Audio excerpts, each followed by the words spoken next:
Welcome to Off 63rd with Garrard McClendon. Tonight, part 2 of a discussion that generated the most phone calls and emails we've received since the beginning of this show. What you're about to see is grown men throwing away the theory, getting real about what it takes to raise boys to men. Joining me in the forum, Carl West, founder of the Truth Be Told news service, Brother Enoch Muhammad, founder of the Hip Hop Detox organization, and Flying Illini and NBA player turned ESPN commentator, Stephen Bardo. This is as real as it gets. You're watching Off 63rd, Chicago, from the beach to the burbs.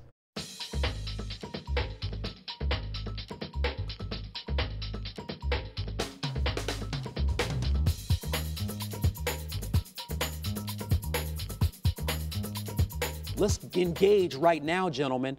How much responsibility does sports and entertainment have on our boys? They have some, but understand this, that an athlete, an entertainer, an actor, singer, dancer, whatever, this is the life they chose. It's their profession. This is yours, he has his, I have mine, he has his.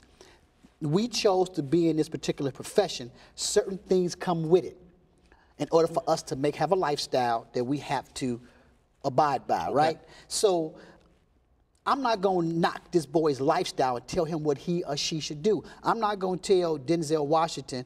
I made an argument with Al Sharpton. He was talking about rappers, right? I'm like, well, rappers ain't nothing but writing music, and they just kind of writing a certain kind of lifestyle for 4 minutes and some change. Denzel Washington did a movie where he was a drug kingpin. That movie was 2 hours and some change, right? You ain't gonna tell Denzel Washington he ain't gonna play that role and he gets $20 million. Training day. A picture. Yeah. He gets $20 million a picture. You're gonna tell him, don't play that role, it gives off a bad image. Understand this, that's his profession.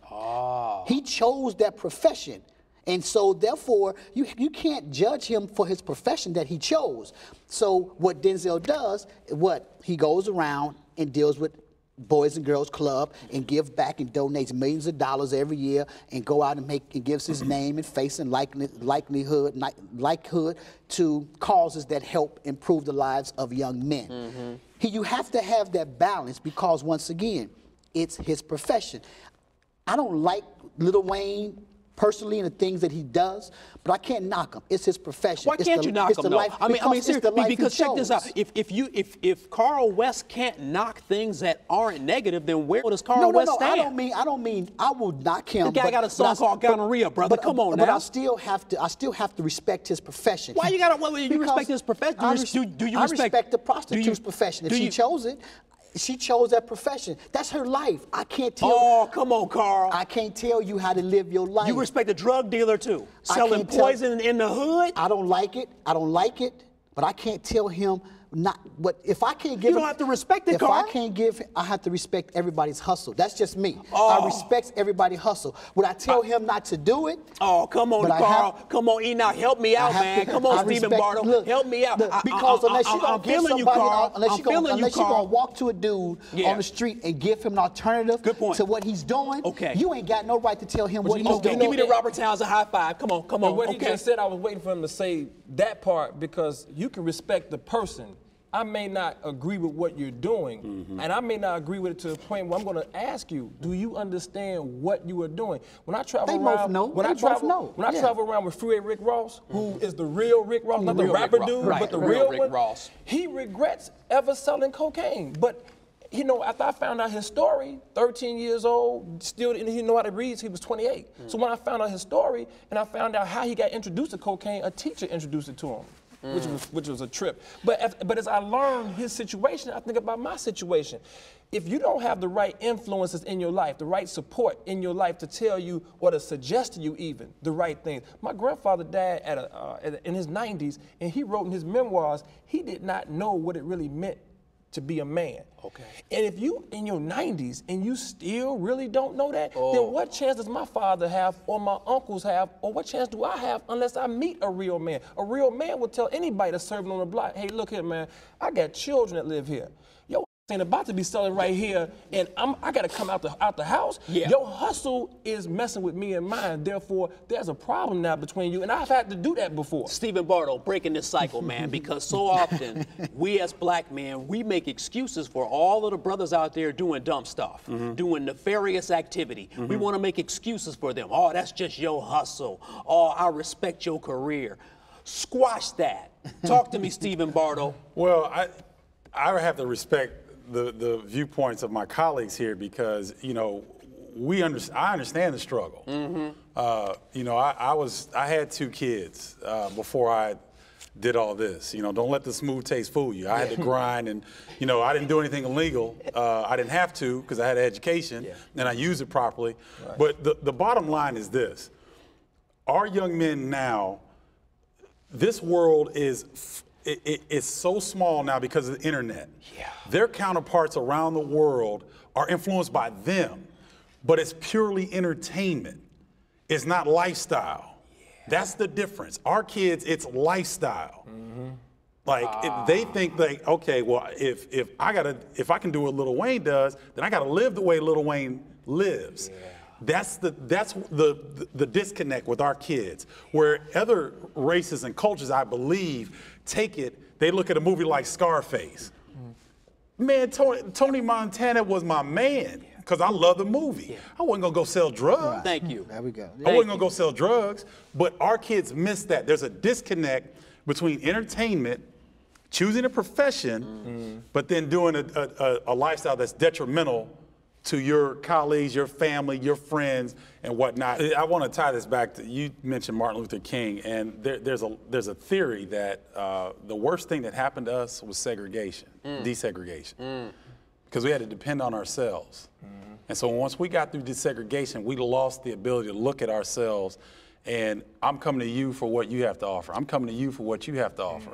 And it's a shame to say that, because I think we have so much more potential than that.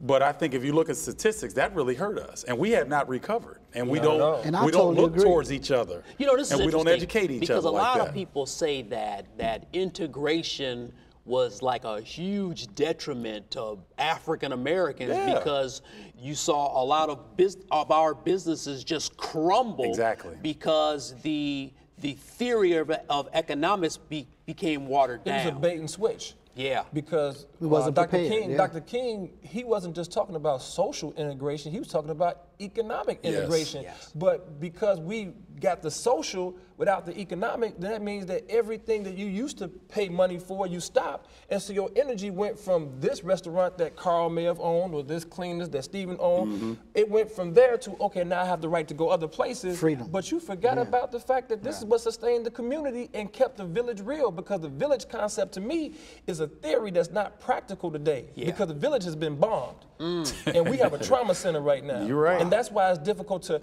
teach boys to be men, because you don't have a lot of men being men. You got a lot of males. And unfortunately, it took an older brother to tell me that just because you have a penis, that don't make you a man. But man, I'm so glad this is after the show. We can say whatever we want. Let me go to phone calls. We can do that. Let me go to Sam. Sam, hold tight. Let me go to Sam right now. Sam, you're on off 63rd. Sam, you can say whatever you want. Talk to me, Sam. Okay. Good evening. Good evening. I just want to say, first of all, if I don't say anything, that each one of your guests have good ideas and are important to the solution for all of us to overcome. It's going to take 1 million people coming from 1 million angles to do a Ulysses Grant to win that war that we're in. Wow. They are dynamic and strong brothers, all of them. Now, having said that, I don't feel like our boys are lost. I feel like the parents are lost, okay? So if the parents is lost, how can they connect to anything in the house? We're doing everything outside toward problems that generated inside. And when I did a little juvenile parole and I did some adult parole, one of the gangsters, he was a gangster, he was a hoodlum, and he admitted outright. But I went to his house, and I talked to him. We sat down. I bought him a pop. I wasn't supposed to buy him anything. I bought him a soda, and I sat there on his porch with him. And all of a sudden he says, Mr. Mitchell, he said, do you want to hear about my science project? I'm going, science project? I had to take a double take on myself that I wasn't crazy. I said, well, let me hear about it. He said, I took an egg, and the outer part, the white part, after it's boiled, I made something similar to rubber out of it, out of an egg. I said, you did what? So this is what we got out there in the game, this kind of intelligence. You know, he took an egg and made a science project, but he's I ain't gonna call the name of his game, but he's a game banger. You know, okay, leave that alone. I feel you. Let me move right on. Sam. Okay. Make it quick, Sam. Go ahead. Okay, armed robber. Okay. His mother stopped me. I was going into a meeting with one of my bosses. Her son just got out of jail, armed robbery. Wanted him to talk to her son. And I asked my boss, "Do you want me to handle it, boss?" He said, "Yeah, you handle it, Sam." I go in. I said, "Hey," I got right to the point. Who in your life was tragically killed or taken away from you? And I kept repeating the same thing. He said, "My brother was definitely." And I said, "Well, that's why you got this anger in you." Wow. The same thing that happened in the paper with this little boy that saw his own brother that he could not catch because the other boys was trying to make his little brother sell candy. It just was in the paper. Yeah. Hey, okay? Sam, we got to run, man. Thanks for the phone call. I appreciate that. How many people talk to young people? I mean, that becomes an issue as well. And Sam's points are well taken. You know, Sam is saying, look, these children aren't throwaway children. No. They're highly intelligent. So we're not dealing with throwaway children, but so often we want to throw them away. Stephen, you had a comment before Sam got on the line. Well, I like what Sam said. And you know, it's funny. I have my sons in the car, and they've been very fortunate because they've gone to lab school, and they've gone to Whitney Young, and they haven't been in the hood. Let's just be real. So if there's a kid clowning on the side of the street, you know, I'm about to jump out and say something. And my son, my oldest, like, "Dad, he might be carrying." And I said, "Stephen, I'm not going to step to him in a disrespectful manner." Because they know when a man steps to them, they still know the difference. Yeah. And when I look them in the eye, and I'm just like, if you hit my car with that rock, what do you think is going to happen? Now, the majority of people are not going to stop and come and talk to you. They're going to slam the brakes and try to bash your head in. But I'm going to sit here and talk to you because I ain't scared of you, first of all. I'm not scared of you, and I want to show you some love and respect. And I think if we can that's a 5-minute exchange. If we can try to think about that, all these successful brothers that we know, if we can do that one time, if you see a guy doing something, or we look at each other, we're like, okay, he's up to something. Yep. Come here, brother. Come here, let me holler at you for a second. What's going on? Call me if you need something. Are too many of us afraid to involve ourselves in that exchange, though?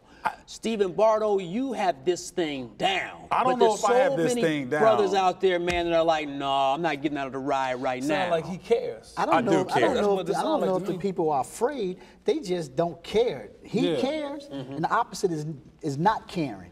We got a lot of brothers who just do not care, and not just brothers. Look, I got lady friends, man, and I always tell them, successful lady friends, I said, you don't even know how much you are needed.